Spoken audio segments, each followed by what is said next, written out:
नमस्कार दोस्तों। स्वागत है आप सभी का हमारे YouTube चैनल आलोक ज्ञान गंगा में। मित्रों, आज हम एक नई पारिवारिक कहानी लेकर के फिर से हाजिर हैं, जिसका नाम है सांवली बहू। इससे पहले कि मित्रों आप हमारी कहानी में खो जाएं, अगर आप हमारे चैनल पर पहली बार विजिट कर रहे हैं तो कृपया चैनल को सब्सक्राइब कर लें, बेल आइकन को प्रेस कर लें, ताकि इस तरीके की कहानियां जो हर रोज मैं लेकर के आता हूं उसका नोटिफिकेशन सबसे पहले आप तक पहुंचे। तो चलिए मित्रों, देर ना करते हुए कहानी को शुरू करते हैं। मेरे तो कर्म ही फूट गए हैं, जिस दिन से इस लड़की को पैदा किया है। खुद तो अभागी है ही, साथ ही अपनी छोटी बहन का भी भाग्य खराब करने में कोई कसर नहीं छोड़ी है इसने। अपनी सगी माँ के मुंह से खुद के लिए ऐसा सुन करके सलोनी बहुत ही ज्यादा दुखी थी। सलोनी इस कहानी की नायिका है, जो अपने घर की बड़ी बेटी है और पढ़ाई लिखाई के साथ बहुत ही ज्यादा गुणी, संस्कारी और धार्मिक लड़की थी। इतना खूबी होने के बाद भी क्यों सलोनी को अपनी सगी माँ से इतना कुछ सुनने को मिल रहा था? उसकी वजह थी सलोनी का सांवला रंग। सलोनी बाकी सारे गुणों में सबसे आगे थी, बस कमी थी तो उसके रंग में। हालांकि ये कोई कमी नहीं है सांवला होना, पर हमारे समाज में आज भी अगर कोई लड़की देखने जाता है तो सबसे पहले उस लड़की का रंग और रूप ही देखता है, और गुण वो तो बहुत ही पीछे रह जाते हैं। और फिर ऐसे ही लोग जो गुण को छोड़ करके रंग रूप में मरते हैं, अक्सर वो बाद में पछताते हैं कि उसकी किस्मत में अच्छी बहू या अच्छी पत्नी नहीं है। पर कसूर भी खुद उनका ही होता है, क्योंकि रंग रूप वक्त के साथ ढल जाते हैं, और जो जीवन भर और जीवन के बाद भी अगर लोगों को याद रह जाते हैं तो वो है गुण, संस्कार और अच्छा आचरण। लेकिन लोग इनकी कदर कहाँ करते हैं, क्योंकि ये दिखाई नहीं देते, और जो दिखाई देता है वो तो बस रंग और रूप ही होता है। हमारे देश में अधिकांश लड़कियों का रंग या तो सांवला होता है या फिर उससे भी ज्यादा गहरा होता है, जिस वजह से या तो उनके अच्छे रिश्ते नहीं आते हैं या फिर उनकी शादी के लिए लड़के वाले मुंह खोल करके दहेज की मांग करते हैं। लेकिन ऐसे लोगों का मन फिर भी नहीं भरता है, वो जिंदगी भर उन लड़की को ताने मारते रहते हैं। शादी खुद दहेज के लालच में अपनी मर्जी से करते हैं, फिर दोष लड़की के मायके वालों को देते हैं कि अपनी मुसीबत हमारे गले बांध दी। हर रंग की तरह सांवला होना भी एक रंग है, जो हर रंग से जुदा और अलग होता है। यह तो भगवान की देन है, और भगवान की दी हुई चीज का कभी अनादर या अपमान नहीं करना चाहिए। बस उसे देखने का नजरिया होना चाहिए, जो शायद ना तो इस समाज में है और ना ही इस समाज में रहने वाले लोगों के पास है। तो एक ऐसी ही लड़की की कहानी में आप सबको सुनाने जा रहा हूँ, जिसमें गुण तो बहुत थे पर कमी थी तो बस रंग की, जिसकी वजह से उसे बचपन से लेकर के शादी के बाद भी हर किसी से इसका ताना सुनने को मिला। सलोनी के घर में उसके माँ पापा और एक छोटी बहन थी जिसका नाम गौरी था, क्योंकि उसका रंग दूध जैसा गोरा था। कभी कभी एक ही माँ बाप की संतान से दो अलग अलग रंग और गुणों के बच्चे पैदा होते हैं, पर लोग गुण को छोड़ करके उनमें रंग को लेकर के ही भेदभाव करने लगते हैं। सलोनी की पढ़ाई पूरी हो चुकी थी और उसकी शादी की भी अब उम्र निकलती जा रही थी।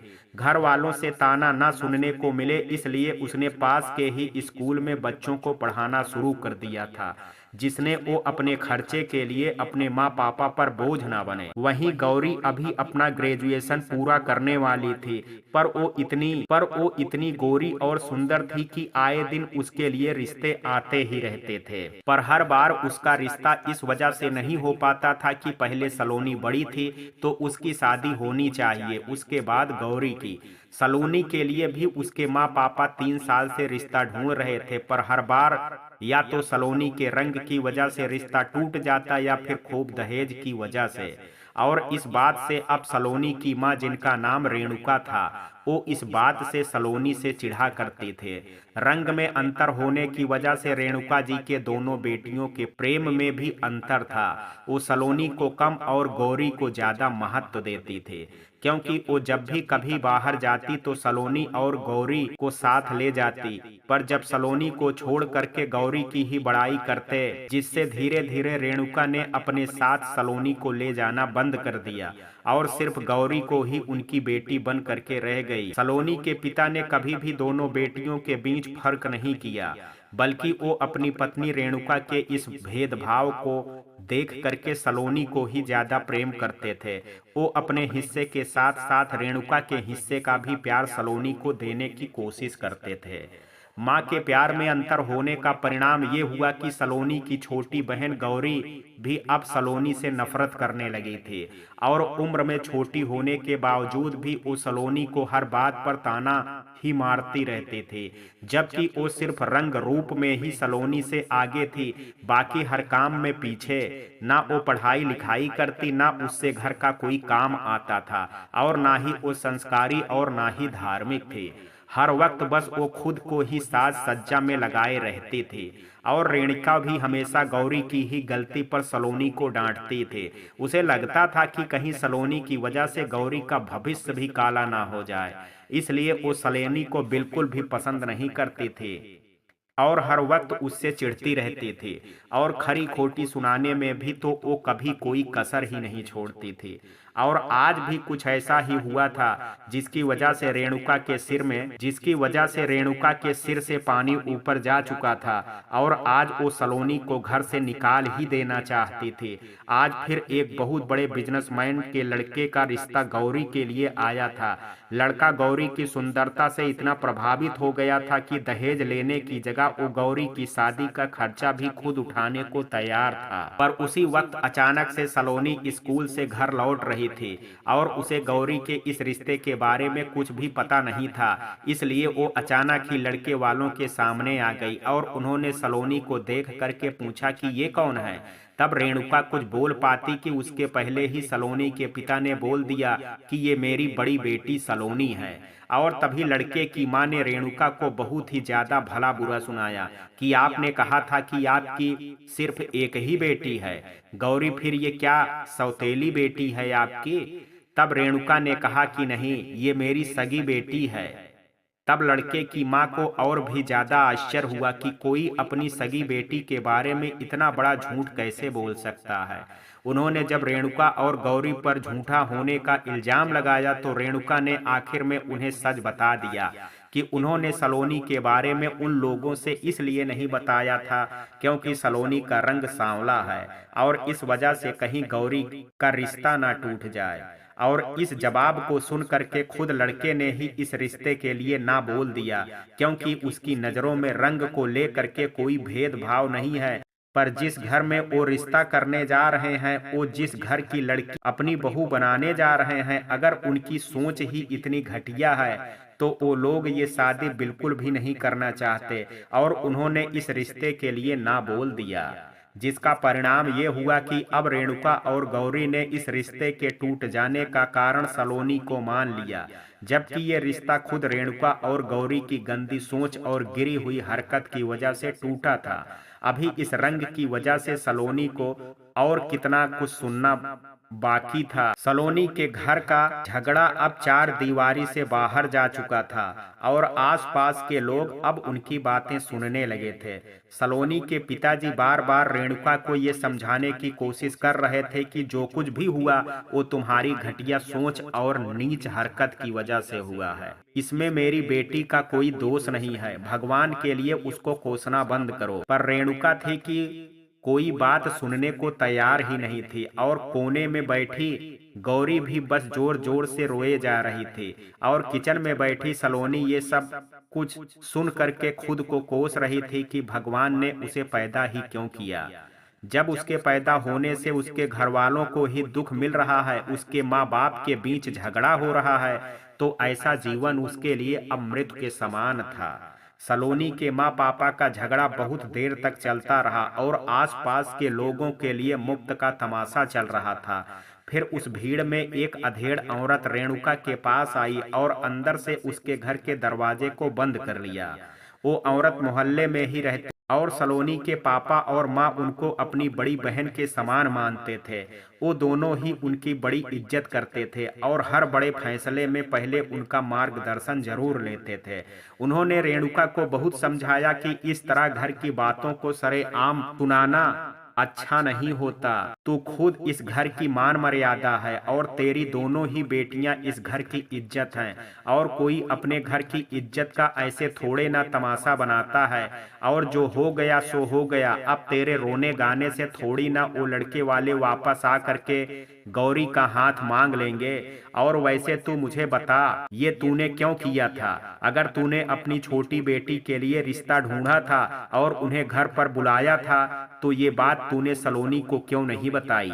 और अगर तूने उसे बता दिया होता तो वो सामने आती ही नहीं और बात इतनी बिगड़ती ही नहीं। और तू क्यों सलोनी को इतना कोस रही है? एक दिन उसके लिए भी अच्छा रिश्ता आएगा, वो भी बहुत अच्छे लड़के का। तो अब तू बता कि तूने ये बात सलोनी को क्यों नहीं बताई? इसका जवाब रेणुका दे पाती कि बीच में गौरी ही सलोनी को लेकर के चिल्ला पड़ी, अरे ये अपशगुन है मेरे लिए, इसके रंग की तरह इसकी नजर भी काली है मेरे लिए। हर बार इसकी वजह से मेरा रिश्ता होते होते टूट जाता है। खुद तो घर पर बोझ है ही, साथ में मेरी जिंदगी पर भी है। और हाँ बुआ जी, आप जो कह रही हैं ना कि एक दिन सलोनी के लिए भी रिश्ता आएगा, तो कोई अंधा ही होगा जो इससे शादी करे। जिसे इसका रंग रूप दिखाई ही नहीं देगा तो उसे कोई फर्क ही नहीं पड़ेगा। वो अधेड़ उम्र की औरत ने गौरी को एक थप्पड़ जोर कर लगाया और कहा कि तुझे पता भी है कि तू जिसके बारे में ऐसा बोल रही है वो तेरी बड़ी बहन है। ये रिश्ता याद है कि बढ़ती उम्र के साथ भूल गई है? जब तू पैदा हुई थी ना, तो ये तेरी माँ अपने पैर का ऑपरेशन करवा करके हॉस्पिटल में महीनों एडमिट रही थी। तब ये अभागी और काली लड़की, जो कि तेरी सिर्फ बड़ी बहन ही नहीं बल्कि एक माँ की तरह तुझे पाला है। तेरी माँ से ज्यादा सलोनी का हक है तुझ पर। वो तो उसका बड़प्पन है कि वो तेरी गलतियों को चुपचाप सुन लेती है, वरना तुझे तो सुबह शाम के खाने में एक थप्पड़ भी परोसना चाहिए, तब जा कर के तेरी अकल खुलेगी। और ये जो शादी शादी का रोना ले करके बैठी है, तो ये जो तेरी हरकत है ना, अगले ही दिन ससुराल से धक्के मार करके निकाल दी जाएगी। फिर मत कहना कि तेरे इस घर में तुझे किसी ने समझाया नहीं था। गौरी अपने लिए ये सब सुन करके गुस्सा तो बहुत हुई, पर वो जानती थी कि माँ पापा उनको कुछ भी नहीं कहेंगे। उल्टा अगर मैंने कुछ कह दिया इनको तो माँ भी मुझ पर गुस्सा हो जाएंगी, और वहां से चुपचाप चली जाती है। रेणुका ने कहा कि जीजी मान ली आपकी बात कि सलोनी का इसमें कोई कसूर नहीं है, पर ये बताओ आपकी कब तक हम बूढ़े माँ बाप इस जवान लड़कियों का बोझ ले करके जिएंगे? सलोनी से तो कोई शादी करना ही नहीं चाहता, और अगर हम हाथ पैर जोड़ करके किसी से शादी की भीख मांगे तो वो हमारी औकात से ज्यादा दहेज मांग लेता है। अरे हम ढंग से खा नहीं सकते तो हम लाखों का दहेज कहाँ से देंगे? गौरी के लिए तो उल्टा दहेज मिल रहा है, पर इस सलोनी के चलते उसकी भी शादी नहीं हो पा रही है। काश मेरी एक ही बेटी होती गौरी, तो जीवन कितना अच्छा होता। तभी सलोनी के पापा ने रेणुका पर हाथ उठाया ही था कि उसे अधेड़ औरत ने उन्हें रोक लिया। ये तू क्या कर रहा है? तू भी इसकी तरह पागल हो गया है क्या? अरे ये तो अपने 9 महीने की ममता भूल बैठी है, पर तू तो समझदार है, थोड़ा दिमाग से काम ले। और सुन रेणुका, आज के बाद तू भी इतना जान ले कि हर लड़की अपनी किस्मत लेकर के आती है, और किसी की भी लड़की को भगवान घर पर नहीं बैठे रहने देता।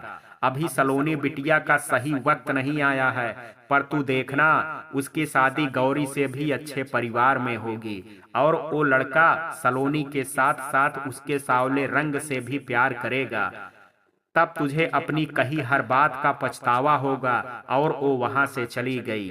इधर सलोनी के पिताजी रेणुका की इस हरकत से नाराज हो करके अपने कमरे में चले जाते हैं, और रेणुका को कुछ समझ में नहीं आता तो वो घर के पास वाली मंदिर में चली जाती है। इधर सलोनी के पिताजी रेणुका की इस हरकत से नाराज हो करके अपने कमरे में चले जाते हैं। इधर किचन में बैठी सलोनी अपने लिए इतना कड़वा सुन करके बहुत ही दुखी होती है, पर वो पास रखे दर्पण पर अपना चेहरा देखती है और फिर अपनी बुआ जो अधेड़ औरत बैठी थी की बातों को सोचती है कि अब कोई मुझे भी मेरे इस रंग के साथ अपनाएगा। क्या उसे मैं सुंदर लगूंगी? क्या उसे मेरे सांवले होने से कोई दिक्कत नहीं होगी? क्या कभी मेरी भी डोली उठेगी? क्या कभी मेरे आंगन में मेरे नाम की बारात आएगी? क्या कभी मैं भी दुल्हन बनूंगी? तभी उसे अचानक से अपनी छोटी बहन गौरी की बात याद आ जाती है कि कोई अंधा ही होगा जो इससे शादी करेगा। और फिर बहते आंसुओं में सलोनी के सारे सवालों के जवाब भी बह जाते हैं। इधर रेणुका मंदिर में पहुंच करके भगवान से अपने दुखों के लिए उन्हें जिम्मेदार ठहराने लगी।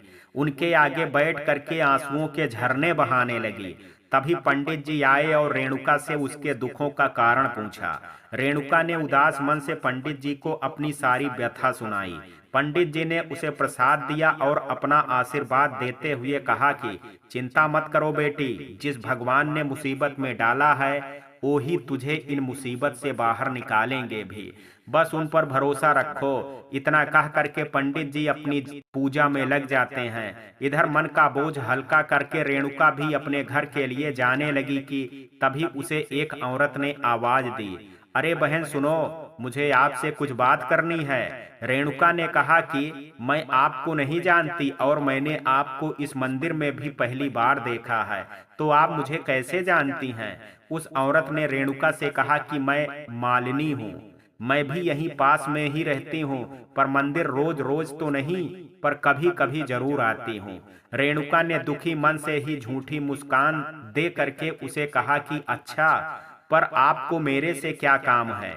मालिनी जी ने कहा कि मैंने अभी अभी सुना, आप पंडित जी से बता रही थी कि आपकी दो लड़कियां हैं, जिसमें आपकी बड़ी बेटी की शादी नहीं हो रही है और इस वजह से आपकी छोटी बेटी को भी बड़ी समस्याओं का सामना करना पड़ रहा है। रेणुका ने कहा कि जी आप बिल्कुल सही कह रही हैं, पर क्या कर सकती हूँ, मैं भी हूँ तो इंसान, अब भगवान तो हूँ नहीं कि अपनी हर समस्या का समाधान कर सकूं।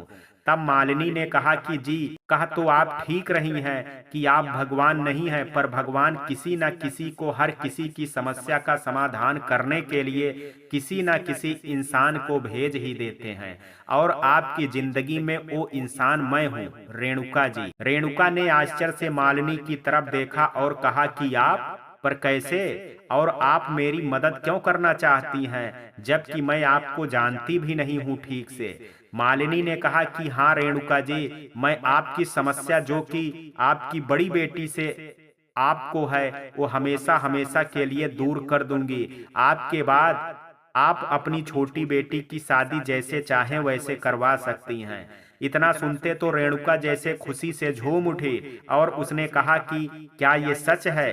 क्या आप सच बोल रही हैं? क्या ऐसा हो सकता है? मालिनी ने कहा कि जरूर ऐसा हो सकता है, पर रेणुका ने आश्चर्य से कहा कि पर क्या?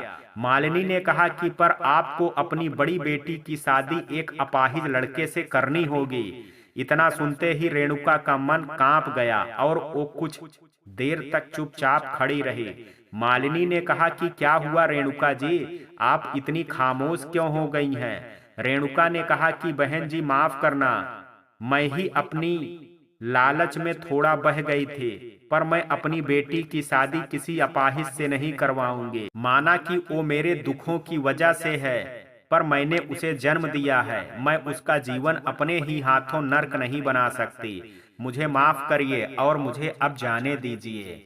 और फिर रेणुका वहां से जाने लगती है कि तभी मालिनी उसके रास्ते के सामने आ जाती है और उससे कहती है कि रेणुका जी रुकिए, मैं जानती हूँ कि जो मैं कह रही हूँ वो किसी भी माँ के लिए आसान नहीं है, पर आप मेरी एक बार बात सुन लीजिए, उसके बाद आपकी मर्जी आपका फैसला। मैं फिर कभी आपके रास्ते में दोबारा नहीं आऊंगी। रेणुका ने मुंह बनाते हुए कहा कि ठीक है, मैं आपको 10 मिनट का वक्त देती हूँ, जो बोलना है जल्दी बोलिए, फिर मुझे घर भी जाना है। मालिनी ने कहा कि मैं कुछ भी कहने से पहले आपको कुछ दिखाना चाहती हूँ, क्या आप मेरे साथ चलेंगी? रेणुका ने कहा कि आपको जो कहना है यही कहो, मैं कहीं नहीं जाने वाली हूँ। मालिनी ने कहा कि मैं चाहती हूँ कि आप मेरे सिर्फ कही बातों पर नहीं बल्कि खुद अपनी आंखों से चल करके सच देखिए, जिससे आपको फैसला लेने में आसानी हो। फिर रेणुका ने भी थोड़ी सोचने के बाद उसके साथ जाने का मन बना ही लिया।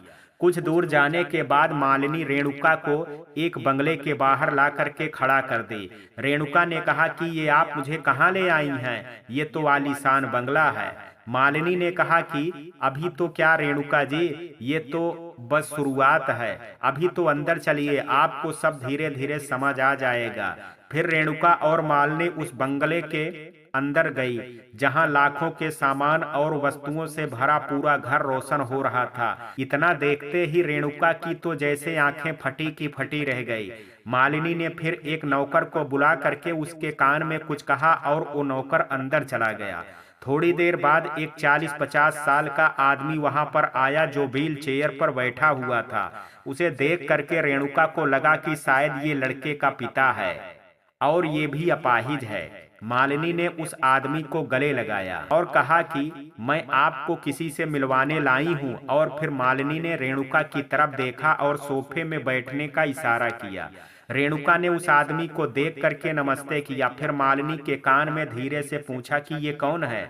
मालिनी ने कहा, रुको, सब पता चल जाएगा। फिर मालिनी और वो आदमी मिल करके उस आदमी की प्रॉपर्टी के बारे में बात करने लगे कि इस घर में कितने नौकर चाकर हैं और उसकी कितनी कमाई है, वगैरह वगैरह। जैसे जैसे ये दोनों धन दौलत की बात करते हैं, रेणुका का लालच और भी ज्यादा बढ़ता जाता है। एक पल को तो उसके भी मन में ख्याल आया कि सलोनी की जगह गौरी की ही शादी कर दूं। यहाँ मेरी बेटी ऐश से रहेगी और फिर पति के अपाहिज होने से क्या फर्क पड़ता है? सारा धन दौलत तो मेरी बेटी का ही होगा। पर वो जानती थी कि गौरी इस शादी के लिए कभी नहीं मानेगी। फिर थोड़ी देर में मालिनी ने कहा कि रेणुका जी, तो बताइए कि आपको ये रिश्ता मंजूर है क्या? रेणुका ने कहा कि एक बार तो बस लड़के को देख लेती, उसके बाद वो कुछ कह सकती हैं। और तभी मालिनी ने कहा कि अरे, इतनी देर से लड़का आपके सामने है और आप लड़के को देखने की बात कर रही हैं। रेणुका एकदम आश्चर्य और गुस्से में उठी और उसने कहा कि ये लड़का नहीं, ये तो आदमी है जो 45-50 साल से कम नहीं होगा और ये तो मेरी बेटी के बाप के उम्र का है। और आप चाहती हैं कि मैं अपनी बेटी की शादी इससे करवा दूं? तो ऐसा कभी नहीं होगा। और रेणुका गुस्से में बड़बड़ाती हुई वहां से चली गई। रेणुका के बाहर जाते ही मालिनी उसके पीछे पीछे बाहर भाग आई और रेणुका को आवाज लगाने लगी, पर रेणुका ने उसकी एक बात ना सुनी और वहां से जल्दी जल्दी ही अपने कदम बढ़ाने लगी। पर मालिनी ने दौड़ करके रेणुका का हाथ पकड़ करके रोक ही लिया। रेणुका ने कहा कि अरे, तुम क्या पागल हो गई हो? छोड़ो मेरा रास्ता। तुम्हें जो कहना है करना था तुमने कर लिया, अब मुझे जाने दो। मालिनी ने कहा कि एक मिनट रेणुका जी, आप मेरी बात अभी तक सुनी नहीं है। मैं तो बस आपको यहाँ ले करके आई थी कि जो कुछ भी मैं कहूँ उस पर आप आंख बंद करके भरोसा ना करें, बल्कि खुद अपनी आंखों से चल करके देखें। रेणुका ने कहा कि हाँ, मैंने सब देखा, यहाँ की धन दौलत भी और उस आदमी को भी। और तुम सोच भी कैसे सकती हो कि कोई सगी माँ अपनी बेटी की शादी एक आदमी से करवाएगी? और तुमको इतनी पड़ी है तो तुम ही अपनी बेटी की शादी इससे करवा दो, पर मेरा पीछा छोड़ो। मालिनी ने कहा कि करवा देती अगर ये मेरा देवर ना होता। रेणुका ने कहा, तो ये बात है, अब मुझे सब समझ आ गया कि तुमने मेरी मजबूरी का फायदा उठाने की कोशिश की। तुमने पहले तो मेरे और पंडित जी की बात चोरी चोरी सुनी, फिर तुमने अपने देवर, जो कि सिर्फ पैरों से ही नहीं उम्र में भी हद से ज्यादा बड़ा है, उसकी मेरी बेटी के गले में बांधने का षड्यंत्र रचा। मालिनी ने कहा कि हाँ, सोचा मैंने ऐसा, तो क्या गलत किया मैंने? आप भी तो अपनी बड़ी बेटी की शादी को लेकर के परेशान हैं। उसमें भी तो कमी है कि वो सांवली है। और फिर आप भी ये बात अच्छे से जानती हैं कि कोई लड़की कितनी ही चरित्रवान या गुणी क्यों ना हो, पर शादी उसकी सुंदरता देख करके ही होती है। और आपके पास तो इतने पैसे भी नहीं है कि आप अपनी उस सांवली बेटी को भर भर करके दहेज दे करके विदा कर दें। और क्या कमी है इस रिश्ते में? मेरे देवर की इतनी धन दौलत है जितनी कि आप और आपकी 7 पुश्तों ने भी ना देखी होगी और ना कभी देख पाएगी। और वो इस बड़े बंगले को अकेला मालिक है, और कल को उसे कुछ हो गया तो, या वो मर गया तो ये सब किसके नाम होगा? उसकी पत्नी के, मतलब कि आपकी बेटी के। एक तो बिना धन दहेज के शादी, ऊपर से करोड़ों की संपत्ति की मालकिन हो जाएगी आपकी वो काली कलूटी लड़की, जिसे आप अपनी तसल्ली के लिए सांवले होने का ढोंग करती हैं। अरे इससे अच्छी किस्मत तो हो ही नहीं सकती उसकी। एक झोपड़ी से उठ करके महलों में राज करेगी। और एक बात, मेरे देवर को रिश्तों की कमी नहीं है, भले ही वो 50 का है, क्योंकि उसके पास दौलत बहुत है। पर हाँ, हम ऐसी लड़की चाहते हैं कि जो उसकी देखभाल करने वाली हो। तो अब आप कहिए, आपका क्या फैसला है? रेणुका ने मालिनी की बात को बहुत ही ध्यान से सुना और वो अपने आप में ही सोचने लगी। एक तरफ रेणुका की माँ की ममता थी, जो बार बार ये कह रही थी उससे कि चाहे कितनी ही धन दौलत क्यों ना हो, पर उसे अपनी बेटी की जिंदगी का सौदा नहीं करना चाहिए। पर शायद रेणुका की माँ की ममता से ज्यादा धन दौलत का लालच बड़ा था। इसलिए उसने सोचा कि अगर सलोनी की शादी के बाद उसके पति की ही ये हालत हो जाती है तो क्या सलोनी उसे छोड़ देती? नहीं ना। और फिर सलोनी इस घर में शादी करेगी तो मेरी गौरी के भी भाग्य खुल जाएंगे, और उसकी शादी में होने वाला खर्चा सब सलोनी ही उठा लेगी। उसने मालिनी से कहा कि बहन, मुझे माफ कर दीजिए, मुझसे बहुत बड़ी गलती हो गई। मैं अपनी ममता में अंधी हो गई थी और अपनी बेटी के सुखद भविष्य को नहीं पहचान पा रही थी। मुझे इस रिश्ते से कोई तकलीफ नहीं है, पर एक समस्या है अभी भी। मालिनी ने कहा कि क्या समस्या है?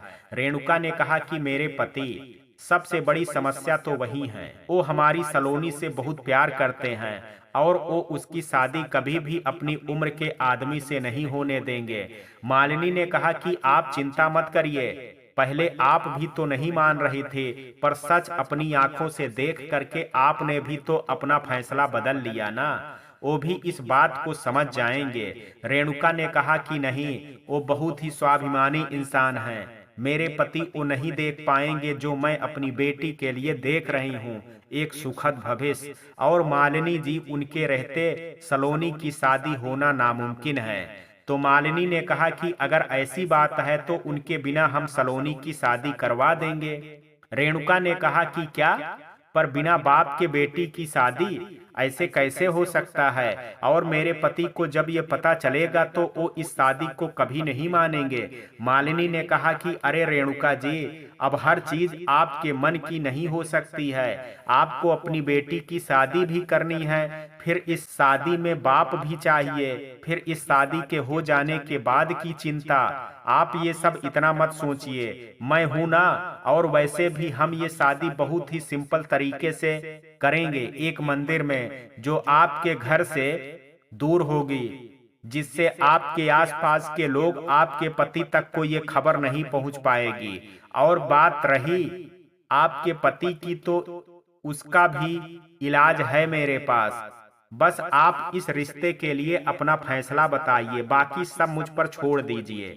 रेणुका ने कहा कि मैं तो इस शादी के लिए पूरी तरह से मान चुकी हूँ, पर मैंने जो भी अभी अंदर किया है उसके बाद क्या आपके देवर मेरी बेटी से शादी करेंगे? मालिनी ने कहा कि उसकी चिंता आप मत कीजिए, वो सब मैं संभाल लूंगी। बस कल हम चल करके पंडित जी से एक अच्छा मुहूर्त निकलवा लेते हैं शादी का। और हाँ, आप भी जब तक घर जा करके अपनी बेटी सलोनी से बात कर लीजिए कि उसको तो इस शादी से कोई दिक्कत नहीं है ना। रेणुका ने कहा कि अरे, उसकी चिंता आप मत करिए, वो वही करेगी जैसा मैं उसे करने को कहूंगी। बस आप जल्दी ही लगन ले करके हमारे घर में पधारिए। और फिर अपनी खुशी में झूमते हुए रेणुका जी अपने घर की तरफ चली गई। रेणुका पूरे रास्ते बस यही सोचते हुए आती है कि मैंने तो मालिनी को कह दिया कि सलोनी को इस शादी में कोई दिक्कत नहीं होगी, पर अगर उसने मना कर दिया तो इस शादी से, या फिर उसने खुद ये बात अपने पिता को बता दी तो। नहीं नहीं, इतना अच्छा रिश्ता मैं अपने हाथ से नहीं जाने दूंगी। मुझे कुछ भी करके इस रिश्ते के लिए सलोनी को मनाना ही होगा, और साथ में कुछ ऐसा करना होगा कि सलोनी ये बात अपने पिता को ना बताए, नहीं तो मेरी गौरी का जीवन भी खतरे में पड़ जाएगा। रेणुका जानती थी कि आज घर का माहौल सुबह से ही ठीक नहीं था और सबका मन उदास था, साथ ही सब बहुत परेशान भी थे। रेणुका को मंदिर से घर आते आते रात हो गई थी, इसलिए वो घर में आते ही सीधे अपने कमरे में चली गई। सलोनी हर बार सबको एक करने की कोशिश करती थी और रात के खाने का वक्त भी हो चुका था। डाइनिंग टेबल पर गौरी, सलोनी के पिता और सलोनी खाने के लिए आ चुके थे, पर सलोनी की माँ रेणुका जी अभी तक नहीं आई थी। पर इस बात से ना तो गौरी को कोई फर्क पड़ रहा था और सलोनी के पिता तो वैसे भी रेणुका की हरकत को लेकर के बहुत परेशान रहते थे, इसलिए वो जितना ही अपनी पत्नी से दूर रहते थे उतना ही सुकून में भी रहते थे। तो उनको भी रेणुका के ना आने से ज्यादा कोई फर्क नहीं पड़ रहा था, पर सलोनी को एक भी अच्छा नहीं लग रहा था कि उसकी वजह से उसकी माँ भूखी है। इसलिए उसने खाना नहीं खाया और खाने की प्लेट को लेकर के अपनी माँ के कमरे में चली गई। रेणुका अच्छे से जानती थी कि सलोनी अभी भी उन्हें दुख में नहीं देख सकती थी, और इसलिए उसने खाना न खाने का ढोंग किया, जिससे सलोनी खुद उसके पास आए और वो सलोनी को इमोशनली ब्लैकमेल कर सके। और बेचारी सलोनी, वो क्या जाने, उसने तो सिर्फ सौतेली माँ के बारे में ही चाल चलते हुए सुना था कि वो ऐसा करती हैं। खुद की सगी माँ भी अपने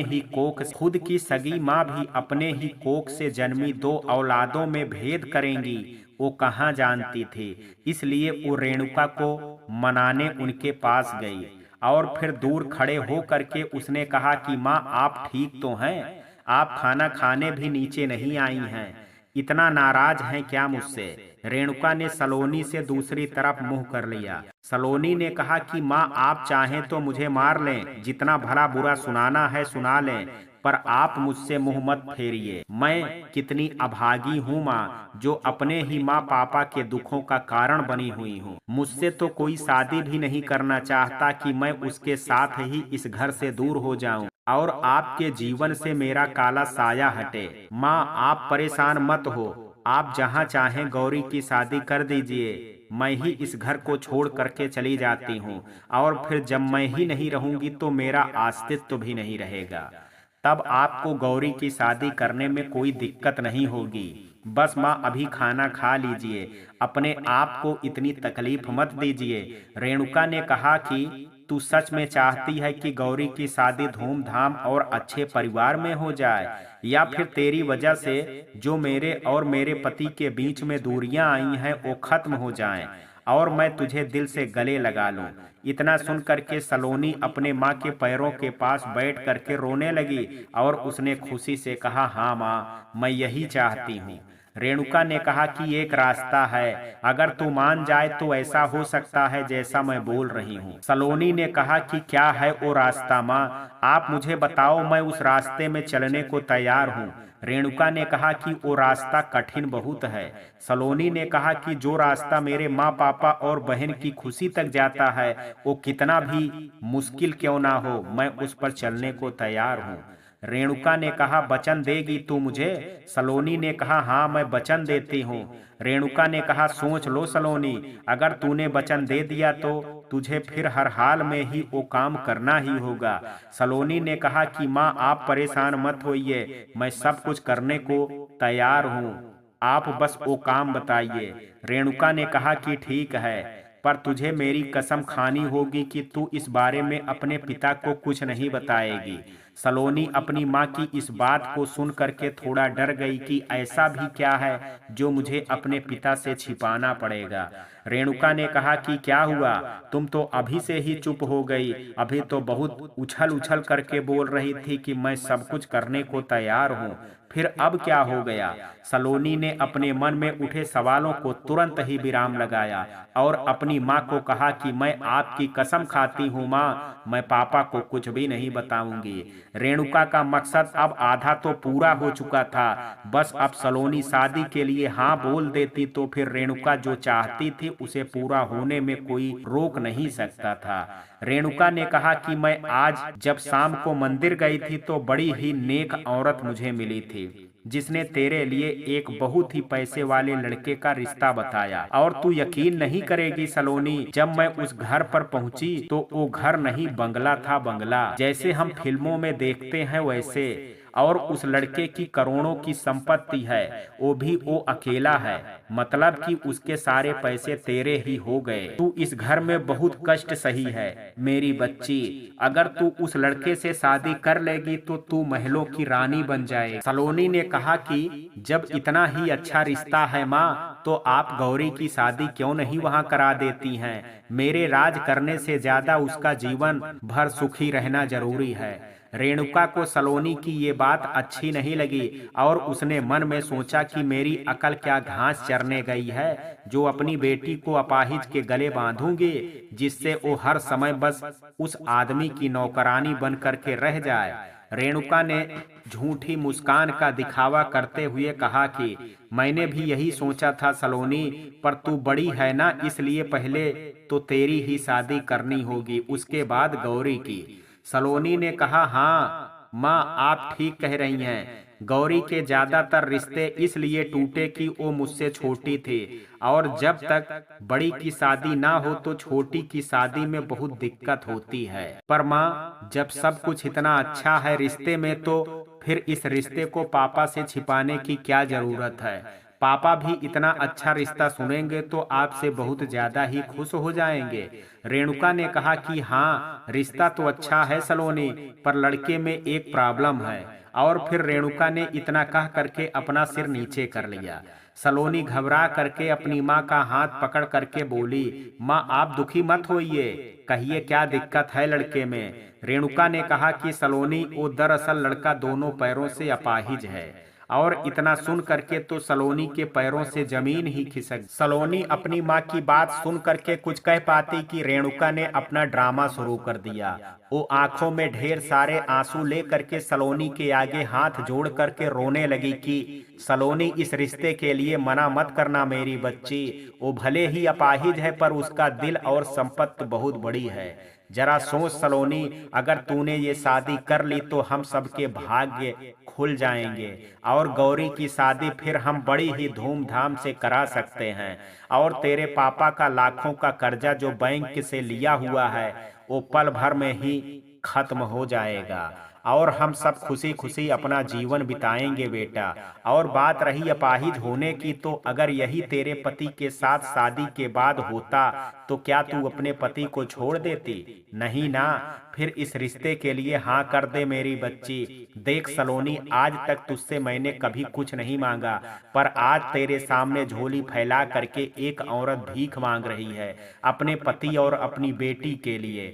सलोनी अपने माँ की ये हालत देख करके कुछ सोच ही नहीं पा रही थी और उसे अपनी माँ के शब्द बहुत ही चुभ रहे थे। वो मन में सोच रही थी कि क्या मैं इनकी ही बेटी हूँ जो इन्होंने सिर्फ अपने पति और अपनी बेटी जो कि गौरी है उसके लिए भीख मांग रही हैं। अगर माँ ये भी कह देती कि ये सब वो मेरे लिए कर रही हैं जिससे मैं खुश रह सकूं, तो मुझे कितना सुकून मिलता कि चलो माँ ने एक बार तो मेरे बारे में सोचा। पर माँ तो बस, खैर, माँ ने कभी मुझसे इतने प्यार से बात नहीं की। आज उन्होंने मुझे अपनी बेटी तो माना। माँ का ये प्यार पाने के लिए मैं कितनी तरस गई थी। और फिर अगर मेरे ये शादी करने से मेरे घर का भला होता है तो मुझे ये शादी कर लेना चाहिए। कम से कम माँ की ममता तो मिलेगी और फिर मुझे कोई रिश्ता आता भी कहाँ है। अगर वो अपाहिज है तो मुझमें भी तो कमी है मेरे रंग को लेकर के। जब खुद में ही कमी है तो किसी को क्या दोष दूं? रेणुका सलोनी को यूं खामोश रहने से घबरा गई कि कहीं सलोनी शादी के लिए मना ना कर दे, और वो फिर जोर जोर से रोने का नाटक करने लगी। अपनी माँ को यूं रोता देख करके सलोनी से और बर्दाश्त नहीं हुआ और उसने कहा कि माँ, आप जैसा चाहेंगी वैसा ही होगा और मैं इस बारे में पापा से कुछ भी नहीं कहूंगी, पर आप ये खाना खा लीजिए और अपने आंसू पोंछ लीजिए। सलोनी ने जैसे ही शादी के लिए हाँ कहा तो ऐसा लगा जैसे कि रेणुका के पंख ही लग गए हों और वो खुशी से पागल हो गई और उसने एकदम से सलोनी को अपने गले से लगा लिया। और माँ का इतना प्यार अचानक ही पा करके सलोनी को भी लगा कि शायद उसका निर्णय सही है। आखिर बच्चे भी तो अपने माँ बाप की खुशी के लिए सब कुछ कुर्बान कर देते हैं। फिर रेणुका ने खुशी खुशी खाना खाया। अगली सुबह सलोनी के रोके की रस्म करनी, लेकिन ये सलोनी के पिता के होने से मुमकिन नहीं था। इसलिए रेणुका ने एक तरकीब सोची कि वो सलोनी और गौरी को कॉलेज के बहाने घर से बाहर भेज देंगी और खुद मंदिर का नाम लगा करके भी घर से बाहर आ जाएंगी और जल्द ही रोके की रस्म करके घर वापस आ जाएंगे तीनों लोग, जिससे सलोनी के पिता को कुछ भी पता नहीं चलेगा। ये तरकीब रेणुका सलोनी और गौरी दोनों को बता देती है, जिससे सलोनी स्कूल में बच्चों को पढ़ाने के बहाने से और गौरी कॉलेज जाने के बहाने से और रेणुका मंदिर जाने के बहाने से घर से बाहर निकल जाती हैं। उधर मालिनी और उसका देवर भी उसी मंदिर पर पहुंच जाते हैं जहां पर रोके की रस्म होने वाली है। सलोनी और गौरी जब पहली बार मालिनी के देवर को देखती हैं तो एकदम से हैरान हो जाती हैं। गौरी तो अपनी माँ के कानों में कहती है कि माँ, ये लड़का नहीं आदमी है जिससे सलोनी की नहीं आपकी शादी हो सकती है। रेणुका ने उसे डांट करके चुप करा दिया, पर इधर सलोनी को भी बहुत दुख हुआ कि माँ मुझे क्या थोड़ा भी प्यार नहीं करती। उन्होंने मुझसे दोगुने उम्र के आदमी से रिश्ता जोड़ा है, क्या उन्हें मेरी थोड़ी भी परवाह नहीं है। पर अब क्या फायदा इन बातों का सोच करके। मैंने माँ को वचन दिया है कि चाहे कुछ भी हो जाए पर मैं ये शादी जरूर करूंगी, तो मुझे ये करना ही होगा अपनी माँ के लिए। रेणुका ने मालिनी से सवाल किया कि इस रस्म में सिर्फ आप ही दोनों आए हैं, आपके पति या सास ससुर कोई भी नहीं आया है। मालिनी ने कहा कि दरअसल मेरे पति सिंगापुर में रहते हैं तो उनका आना बहुत मुश्किल था, इसलिए, और मेरे सास ससुर अब इस दुनिया में नहीं रहे एक कार एक्सीडेंट के बाद, इसलिए तो मेरे देवर की पूरी जिम्मेदारी अब मेरे ऊपर है। रेणुका ने कहा कि अच्छा, कोई बात नहीं जी, हम लोग सलोनी के पिताजी से झूठ बोल करके आए हैं, इसलिए हमें जल्दी ही घर भी वापस जाना होगा, तो रोके की रस्म शुरू करें। मालिनी ने कहा जी जरूर समधन जी। और फिर मालिनी ने नौकर को इशारा किया कि वो गाड़ी से जा करके रस्म के लिए तोहफे निकाल करके लाए। और फिर जो नौकरों ने गाड़ी में सामान लाया उसे देख करके तो सलोनी की माँ और बहन गौरी की आंखें फटी की फटी रह गई। 5 जोड़ी सलवार, 5 जोड़ी सतलारा हार, 4 रानी हार, 4 जोड़ी कंगन, 6 जोड़ी पायल, 4 जोड़ी कमरबंद और भी ना जाने कितने सोने चांदी के सिक्के। रेणुका को तो अब शर्म आ रही थी कि वो मालिनी और उसके देवर की विदाई के लिए सिर्फ कुछ रुपए और फल लेकर के आई थी और मालिनी के देवर को छोटी सी चैन। लेकिन गौरी के तो होश उड़ गए इतना सोना चांदी देख करके। उसे तो अब अपनी माँ पर गुस्सा आ रहा था कि वैसे तो उसकी माँ यही कहती थी कि वो सिर्फ मेरे बारे में सोचती हैं, पर इतना अच्छा रिश्ता उसने सलोनी के लिए लाया है, मेरे लिए नहीं। पर इस धन दौलत से सलोनी को कोई मोह नहीं था, उसे तो बस अपने पापा की याद आ रही थी कि उसने पहली बार अपने पिताजी से झूठ बोला था और उसके इतने बड़े दिन में आज वो भी शामिल नहीं थे। रस्म जल्दी ही पूरी हो गई और मालिनी के साथ ही उसका देवर घर के लिए रवाना हो गए। इस बात के साथ कि अगले 4 दिनों बाद सलोनी और मालिनी के देवर की शादी इसी मंदिर में होनी है। हालांकि रेणुका ने कहा कि वो इतना जल्दी शादी के लिए तैयार कैसे करेंगी, पर मालिनी नहीं मानी और उसने कहा कि अच्छे रिश्तों को ज्यादा देर तक इंतजार नहीं करवाना चाहिए, वरना उन्हें टूटने में वक्त नहीं लगता। फिर रेणुका को भी लगा कि ठीक ही है, जितना जल्दी सलोनी की शादी हो जाएगी गौरी के लिए उतना ही अच्छा है। इधर रेणुका, गौरी और साथ ही सलोनी सब अपने अपने टाइम पर घर वापस आ गए, जिससे सलोनी के पिता को कोई शक ना हो। घर आकर के गौरी ने अपनी माँ को हजारों बातें सुनाई कि आपसे बड़ी चालाक मैंने कहीं नहीं देखा है माँ।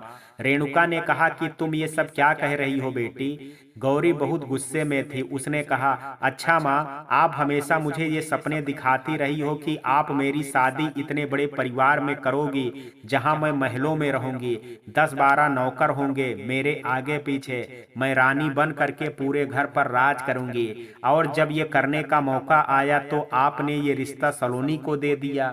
क्यों माँ? रेणुका ने कहा कि तू पागल हो गई है क्या मेरी बेटी? तूने लड़के को नहीं देखा?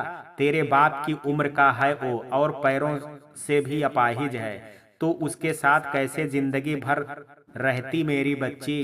तेरी जिंदगी तो जीते जी नर्क बन जाती, और मैं अपनी बेटी के साथ इतना बड़ा अन्याय नहीं कर सकता। गौरी ने कहा कि अन्याय तो आप कर ही रही हैं माँ सलोनी के साथ। माना कि मैं उसे पसंद नहीं करती, पर अगर एक बार जिस ख्याल को मेरे लिए बोल रही हैं तो वो ख्याल सलोनी के लिए भी तो लागू होता है कि जीते जी तो उसकी जिंदगी भी नर्क बन जाएगी। रेणुका गौरी की इस बात पर चुपचाप खड़ी रही, और गौरी रोते हुए वहां से अपने रूम की तरफ चली गई। गौरी के जाने के बाद रेणुका ने मन में सोचा कि हाँ, गलत तो कर रही हूं मैं सलोनी के साथ, ये बात कहीं ना कहीं मेरा मन भी जानता है, पर तेरी मोह में इतना जकड़ी हूं कि मैं गौरी की तेरा सुनहरा भविष्य बनाने के लिए मुझे सलोनी की कुर्बानी तो देने ही पड़ेगी। और फिर मैंने ये सब कुछ जानबूझ करके तो नहीं किया है, उसकी भी तो शादी नहीं हो रही थी। आज 3 साल से उसके लिए भी तो रिश्ते ढूंढ रहे हैं, पर उसके सांवलेपन की वजह से उससे कोई शादी करना भी तो नहीं चाहता है। पता नहीं सलोनी इतनी काली कैसे पैदा हो गई। खैर, तू ये बात आज नहीं समझेगी गौरी, पर जिस दिन तेरा भविष्य सुखदमय होगा मेरे इस फैसले से, तब तुझे मेरे ऊपर गर्व होगा। इधर सलोनी अपने घर के कामों में लगी थी, और उसे रह रह करके गौरी की बात याद आ रही थी कि बुआ ने झूठ कहा था कि कभी कोई मुझे भी मेरे इस रंग के साथ अपनाएगा, कभी कोई मुझसे भी प्यार करेगा। और गौरी की बात सच निकली। कोई अंधा तो नहीं मिला, पर अपाहिज जरूर मिला मुझे। क्या इतना बुरा होता है सांवला होना, जिसकी कीमत बचपन से लेकर के अब तक मैं चुका रही हूँ।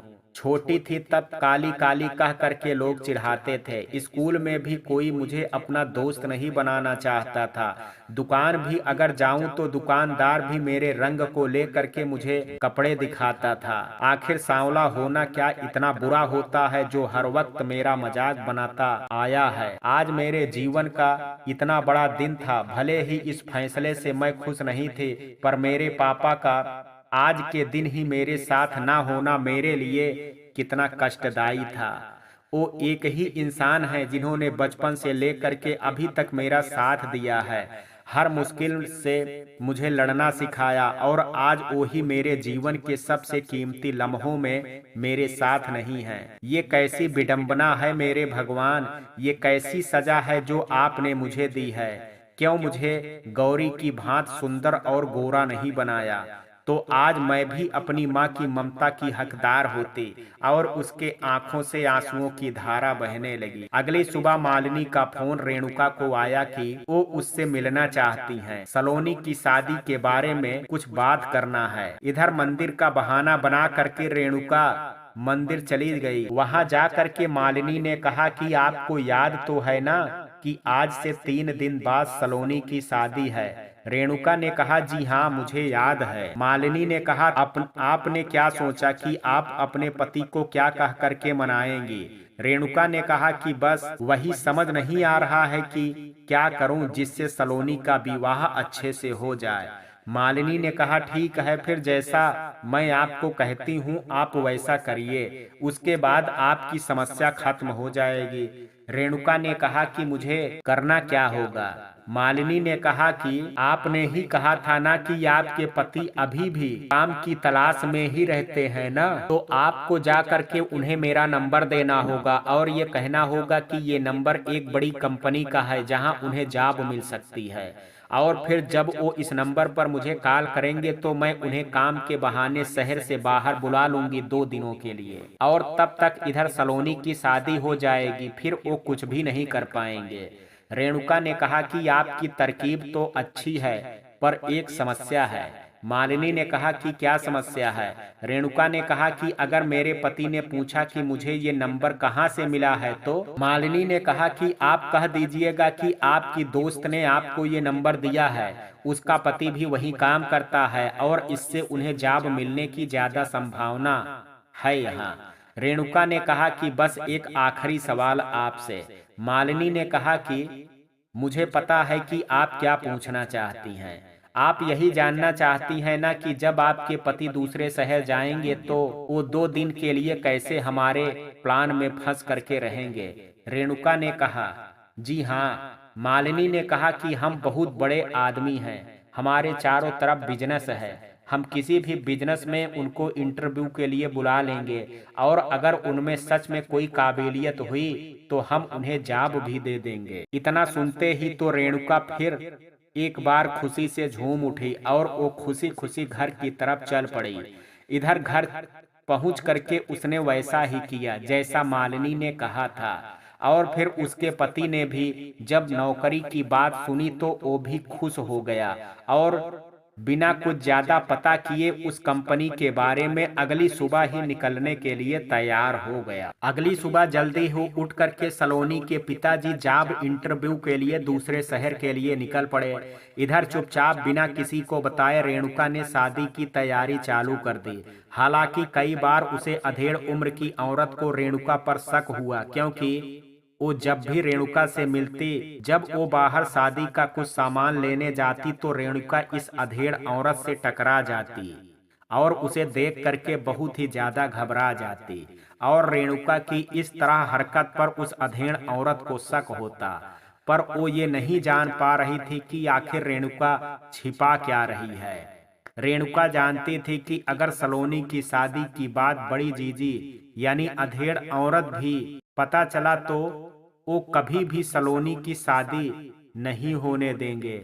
इसलिए रेणुका सबसे छिप करके सलोनी की शादी करने में लगी थी। और फिर सलोनी की शादी का भी दिन आ गया।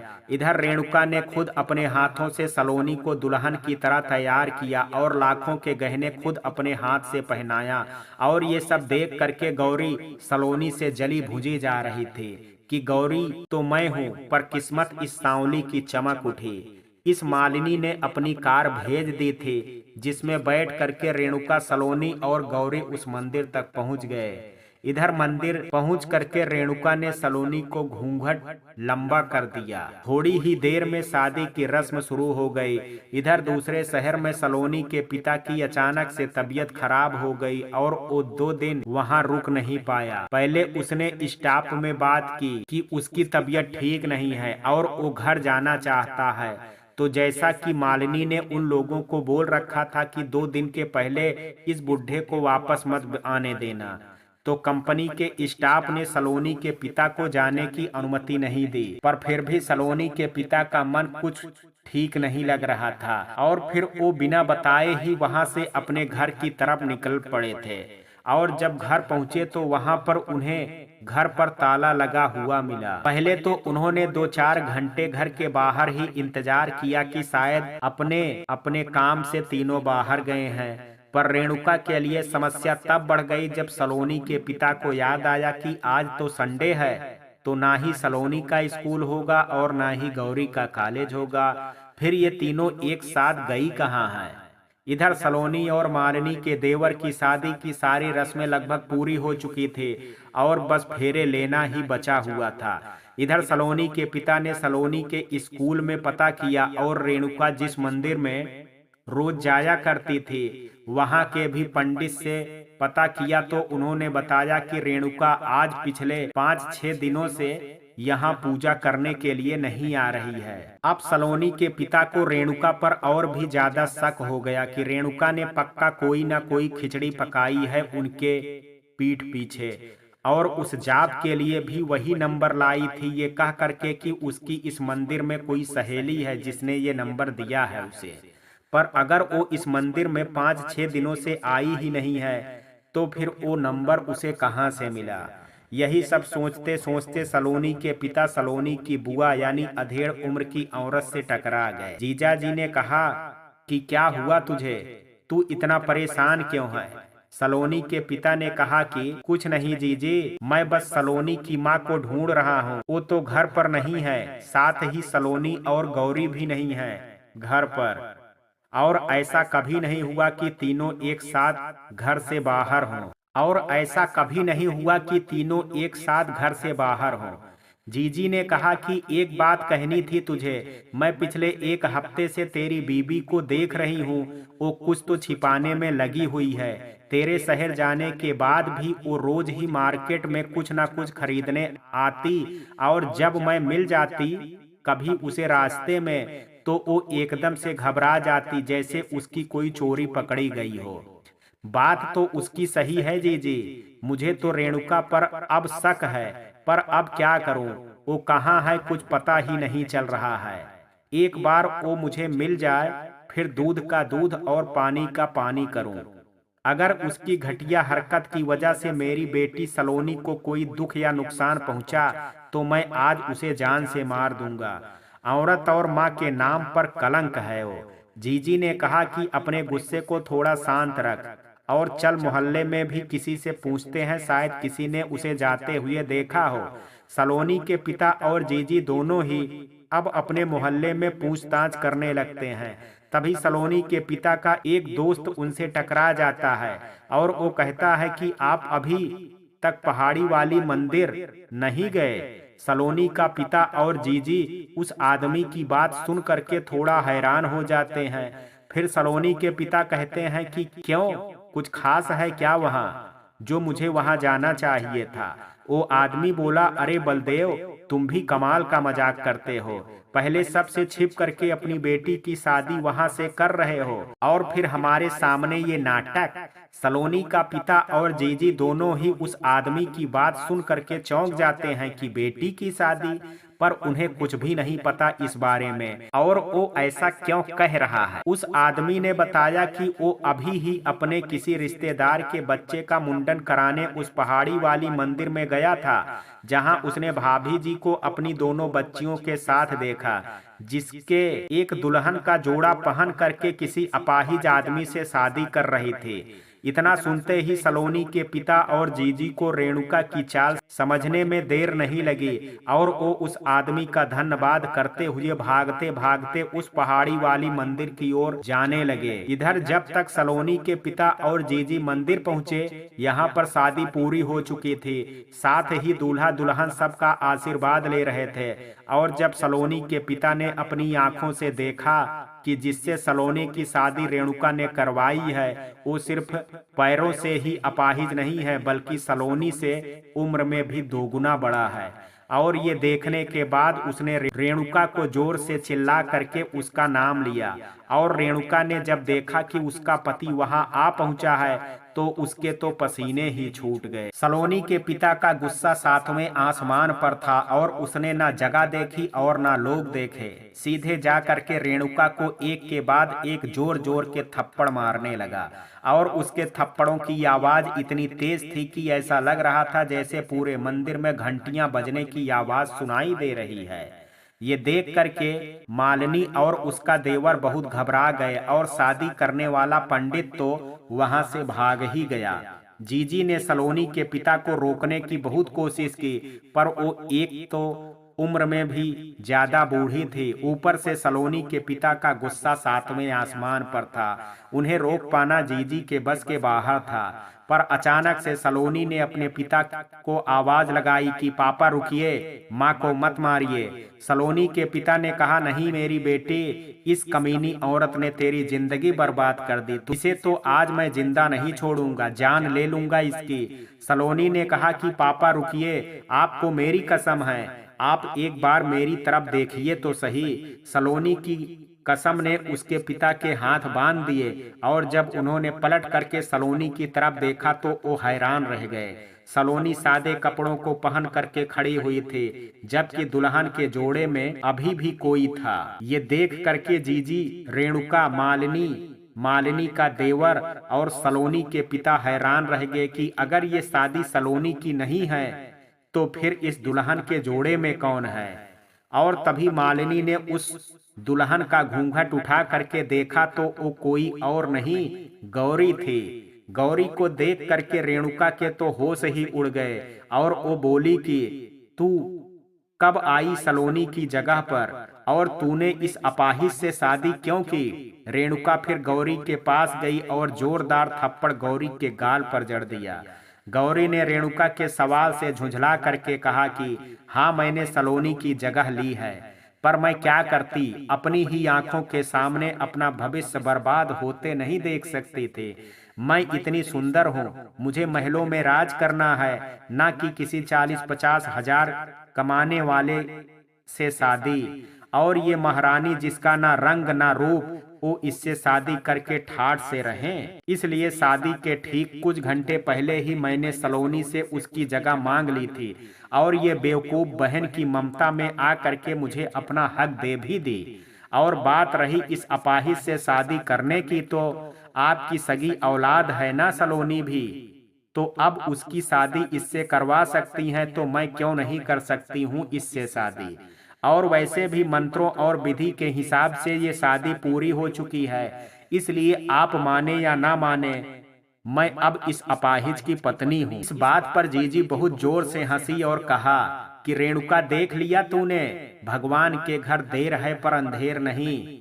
तू ये सब सलोनी के साथ करना चाहती थी और बदले में तूने अपने पति को गुमराह करने की कोशिश की, जिससे शादी हो जाने के बाद तेरे पति के पास इस शादी को अपनाने के सिवा और कोई रास्ता ना बचे। पर देख, तेरा खेल तुझ पे ही भारी पड़ गया और तूने तो गड्ढा खोदा था अपने पति और सलोनी के लिए, उसमें तू और तेरी बेटी गौरी ही गिर गए। ये होता है भगवान का इंसाफ, जैसी करनी वैसी भरनी। अब बैठ करके अपने दामाद और बेटी का स्वागत सत्कार कर। सलोनी के पिता ने कहा कि जीजी, चाहे सलोनी हो या गौरी, बेटी तो दोनों ही मेरी हैं। किसी एक की भी शादी मेरे लिए उतनी ही दुखदाई है जितनी की दूसरे की। मेरी मासूम सी बच्ची गौरी, जो अपनी माँ की तरह पैसों के चकाचौंध में फंस करके इतनी बड़ी गलती कर बैठी है, वो नहीं जानती कि उसकी ये नादानी उसे कितनी महंगी पड़ने वाली है। तभी मालिनी ने भी रेणुका से कहा कि वाह समधन जी, क्या खूब चाल चली है आपने, दिखाया किसी और को, बांध किसी और को दिया। पर कोई बात नहीं, हमें तो वैसे भी एक लड़की की जरूरत थी जो मेरे देवर से शादी करके उसका घर संभाले, फिर वो सलोनी हो या गौरी। अब हम अपनी बहू को लेकर के यहाँ से चलते हैं। रेणुका मालिनी के पैरों में गिर गई और कहने लगी कि मेरी बच्ची से बहुत बड़ी गलती हो गई, उसने नादानी में ये फैसला लिया है, इस शादी को मत मानिए, ये धोखे से हुई शादी है, मेरी बेटी को मत ले जाइए। पर रेणुका की बात ना तो मालिनी ने सुनी और ना ही गौरी ने। दोनों ही रेणुका को अनसुना करके वहां से चली गई और रेणुका बस आंसू बहाती हुई पड़ी रही। सलोनी के पिता का दर्द गौरी के लिए भी उतना ही था जितना कि गौरी की जगह सलोनी की शादी के होने पर होता। उन्होंने कभी भी सलोनी और गौरी के बीच में कोई फर्क नहीं किया था, पर रेणुका की वजह से आज ना जाने कितनी जिंदगियां बर्बाद हो चुकी हैं। फिर सब लौट करके घर वापस आ गए, पर रेणुका वहीं बेजान सी पड़ी रही। सलोनी ने घर आकर के अपने पिता को पानी दिया और उन्हें संभालने की कोशिश करने लगी। इधर जीजी भी रेणुका को लेकर के घर आ गई, पर जैसे ही रेणुका ने घर का दहलीज पर कदम रखा, सलोनी के पिता ने साफ मना कर दिया कि ये औरत इस घर में नहीं आ सकती। मैंने इस औरत को अपने घर और अपनी जिंदगी दोनों से ही निकाल दिया है। अब इसकी यहाँ कोई जगह नहीं है। अपने पति के मुंह से ये सुन करके रेणुका अपने पति के पैरों पर जा गिरी और माफी की भीख मांगने लगी। पर सलोनी के पिता का दिल अब पत्थर का बन चुका था। जीजी और सलोनी ने भी अपने पिता को समझाने की बहुत कोशिश की, पर सलोनी के पिता कुछ समझने को तैयार नहीं थे। लाख माफी मांगने के बाद भी जब सलोनी के पिता का दिल नहीं पिघला, तब रेणुका ने खुद ही जान लेने की कोशिश की। उसने कहा कि ऐसी जिंदगी जी करके अब क्या फायदा, जब मेरा पति और मेरी बेटी ही मुझसे नफरत करते हैं। और वो मिट्टी का तेल डाल करके खुद को जलाने की कोशिश करने लगी। इधर सलोनी अपनी माँ को रोकने की कोशिश करने लगी, उधर जीजी सलोनी के पिता को समझाने लगी, पर सलोनी के पिता पत्थर की मूरत बन करके खड़े हुए थे। मित्रों, कहानी में आगे क्या होगा जानने के लिए कल देखिए कहानी का अगला भाग। कहानी के इस भाग में आज इतना ही, शेष कहानी कल देखेंगे। कहानी का ये भाग आपको कैसा लगा, आप अपनी राय मुझे कमेंट बॉक्स में जरूर दीजिएगा। वीडियो अगर आपको पसंद आया हो तो वीडियो को लाइक शेयर, अगर चैनल पर पहली बार विजिट कर रहे हैं तो कृपया चैनल को सब्सक्राइब करना ना भूलें। कल मिलते हैं कहानी के शेष भाग के साथ, तब तक के लिए जय हिंद, जय भारत।